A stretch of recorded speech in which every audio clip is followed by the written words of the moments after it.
ইনি হলেন মুহাম্মদ সাল্লাল্লাহু আলাইহি ওয়াসাল্লাম, যাকে দিয়ে আল্লাহ জান্নাত উদ্বোধন করাবেন, প্রথম জান্নাতে প্রবেশ করবেন বিচারের পরে। তো তিনি বলছেন যে আল্লাহ, আমি মায়ের জন্য একটু ক্ষমা চাই, ক্ষমা চাইবো, এই অনুমতিটুকু দাও। আল্লাহ রাসূল সাল্লাল্লাহু আলাইহি ওয়াসাল্লাম বলছেন, আল্লাহ আমাকে বললেন যে না, তুমি ক্ষমা চাইতে পারবে না, তোমার মা মুশরিক অবস্থায় মারা গেছে, তুমি ক্ষমা চাইতে পারবে না। তখন আমি বললাম যে তাহলে অন্তত তার কবরের পাশে যাওয়ার সুযোগ দাও, মা তার কবরের পাশে যেন যেতে পারি। আল্লাহ বললেন ঠিক আছে, তুমি কবর জিয়ারত করতে পারো, যেতে পারো কবরের কাছে। কবরের কাছে গেলে একটু মৃত্যুকে স্মরণ হয়, পরকালের প্রতি আগ্রহ বাড়ে, বিধায় তুমি কবরের পাড়ে যেতে পারো, অসুবিধা নেই, কিন্তু খবরদার ক্ষমা চাইতে পারবে না। আবু হুরায়রা রাদিয়াল্লাহু আনহু এই হাদিস বর্ণনা করলেন যে তিনি ডুকরে ডুকরে কাঁদলেন, কিন্তু মুখ দিয়ে কিছু বের করার সাহস পেলেন না। সহিহ মুসলিমের হাদিস, অন্য গ্রন্থের হলে না হয় জয়ীব জাল কিছু বলার সুযোগ ছিল, হাদিস সহিহ মুসলিমের, কি দিয়ে আপনাকে বুঝাবো? ঈমান না এনে মারা যাওয়ার কারণে নবী মুহাম্মদ সাল্লাল্লাহু আলাইহি ওয়াসাল্লাম মায়ের কবরের পাশে দাঁড়িয়ে ক্ষমা চাওয়ার অধিকারটুকু পাননি, আপনি আপনার মায়ের জন্য ক্ষমা চাইবেন? অসম্ভব। কারণ এখানে দূরত্বটা হলো ঈমান আর না বেঈমানের মধ্যে। আল্লাহ রাসূল সাল্লাল্লাহু আলাইহি ওয়াসাল্লাম চাচার বিরুদ্ধে কেন দরবারে ধরেছিলেন? আবু জাহাল তো সরাসরি চাচা, আপন চাচা, কেন দরবারে ধরেছিলেন? ঈমান না আনার কারণে। আপনার নিকট আত্মীয় দেখে আপনি দুয়ে দিয়ে পানি খাবেন যদি ঈমান না আনে? একজন সাহাবী আল্লাহ রাসূল সাল্লাল্লাহু আলাইহি ওয়াসাল্লামকে এসে বলছেন যে আল্লাহ রাসূল সাল্লাল্লাহু আলাইহি ওয়াসাল্লাম, আমার বাবা তো জাহেলি যুগে মারা গেছে, আমার বাবা এখন কোথায় আছে? জাহেলি যুগে মারা গেছে আমার বাবা, বেঁচে থাকলে না হয় দাওয়াত দিতাম, ইসলাম গ্রহণ করার কথা বলতাম, এখন কোথায় আছে? তো বললেন কেন, তোমার আব্বা জাহান্নামে আছে। তখন লোকটা কাঁদতে লাগলো যে আমার আব্বা জাহান্নামে আছে। তখন আল্লাহ রাসূল সাল্লাল্লাহু আলাইহি ওয়াসাল্লাম বলছেন, আরে তুমি কাঁদছো কেন, তোমার আব্বা যেখানে আছে আমার বাবাও সেখানে আছে। হাদিস সহিহ।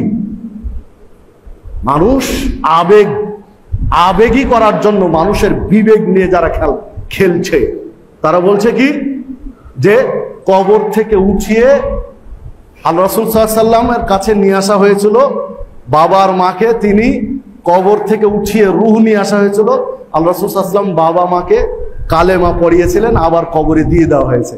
একেবারে ডাহা মিথ্যা হাদিস, জাল হাদিস, এগুলো আজ মাহফিলে আছে। জি না, আমি আপনাকে বুঝাতে চাচ্ছিলাম যে ঈমান যদি না থাকে তাহলে আর কিছু আপনার অবশিষ্ট নেই। বিধায় ঈমানটা ধরে রাখতে হবে, ঈমানটা টিকিয়ে রাখতে হবে। একজন সাহাবী আল্লাহ রাসূল সাল্লাল্লাহু আলাইহি ওয়াসাল্লামের কাছে এসে বলছেন যে আমি কি করে বুঝবো মাল ঈমান, যে আমার ঈমান আছে না নেই? মাল ঈমান, আমার ঈমান আছে না নেই আমি কি করে বুঝবো? আল্লাহ রাসূল সাল্লাল্লাহু আলাইহি ওয়াসাল্লামকে বলছেন। তখন আল্লাহ রাসূল সাল্লাল্লাহু আলাইহি ওয়াসাল্লাম বলছেন, ইদা সাররাতকা হাসানাতুকা ওয়া ইদা সাআতকা সাইয়্যাতুকা ফাআনতা মুমিন।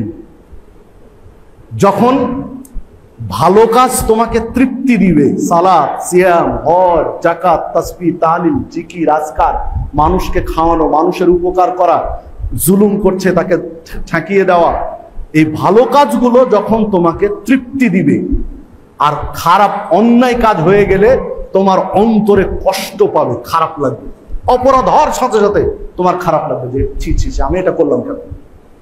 তখন বুঝবে আনতা মুমিন, তোমার মধ্যে ঈমান আছে, ঈমান কাজ করে। মানে ভালো কাজে তৃপ্তি পাবে আর খারাপ কাজে কষ্ট পাবে, এই প্রকৃতির মানসিকতা গড়লে তোমার ঈমান আছে, না হলে নেই। আপনি জেনা ব্যভিচার করছেন, চুরি করছেন, ডাকাতি করছেন, শিরিক করছেন, বেদাত করছেন, মানুষের হক নষ্ট করছেন, ছেলে মেয়েদের হক নষ্ট করছেন, সন্তানের হক নষ্ট করছেন, অথচ আপনার খারাপ লাগে না, কিছুই মনে হয় না, মানে আপনার ঈমান কাজ করে না। ঈমান নবায়ন করতে হবে। এই হাদিস রয়েছে মুসনাদ আহমদের মধ্যে 22,220 নম্বর হাদিস, বাইহাকি মুস্তাদরাক হাকিমের মধ্যে একটি হাদিস রয়েছে 5 নম্বর হাদিস। রাসূলুল্লাহ সাল্লাল্লাহু আলাইহি ওয়াসাল্লাম বলেছেন যে মানুষের কাপড় যেমন জীর্ণ শীর্ণ হয়, মানুষের পরিধেয় বস্ত্র যেমন পুরনো হয়, ময়লা হয়, এটাকে পরিষ্কার করা লাগে ধুয়ে মুছে, ঠিক মানুষের ঈমানও জীর্ণ শীর্ণ হয়, ঈমানও ময়লা জমে যায়, মানুষের ঈমানও ভেঙে যায়, এটাকে পরিষ্কার করা লাগে, নবায়ন করা লাগে। মানে ঈমানের সমস্যা হয় মানুষের, এটা আল্লাহ রাসূল সাল্লাল্লাহু আলাইহি ওয়াসাল্লাম বলছেন মুসনাদ হাকিমের 5 নম্বর হাদিস। তো এটাকে কি করা লাগবে? নবায়ন করা লাগবে।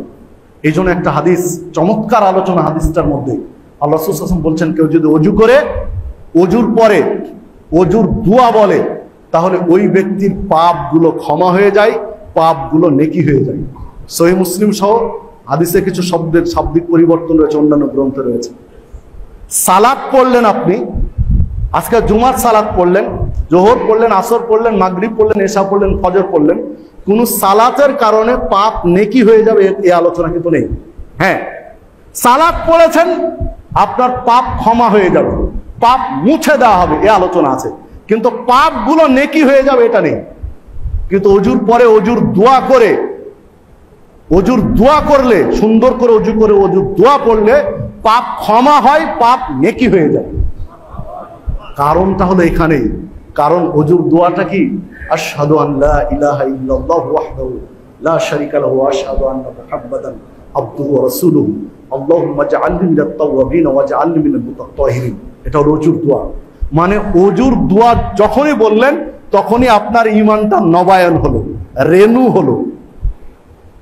আমি বোঝাতে পারলাম কিনা জানি না, কারণ কালেমায়ে শাহাদাত পড়েই তো ঈমান আনতে হয়, কালেমায়ে শাহাদাত পড়েই তো ঈমান আনতে হয়। আর অজুর দোয়াটাই হলো কালেমায়ে শাহাদাত।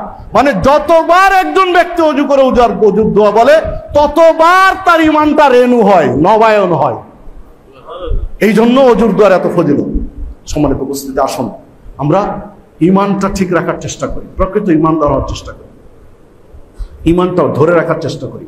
ঈমান এনেছি আলহামদুলিল্লাহ, ঈমান এনেছি তাই তো মসজিদে এসেছি, না হলে আসতাম না। যারা ঈমান নিজেকে মনে করি আমি মুমিন মুসলিম, তারাই কিন্তু মসজিদে এসেছি। এখন আপনার আমার দায়িত্ব যে ঈমানটা ধরে রাখা।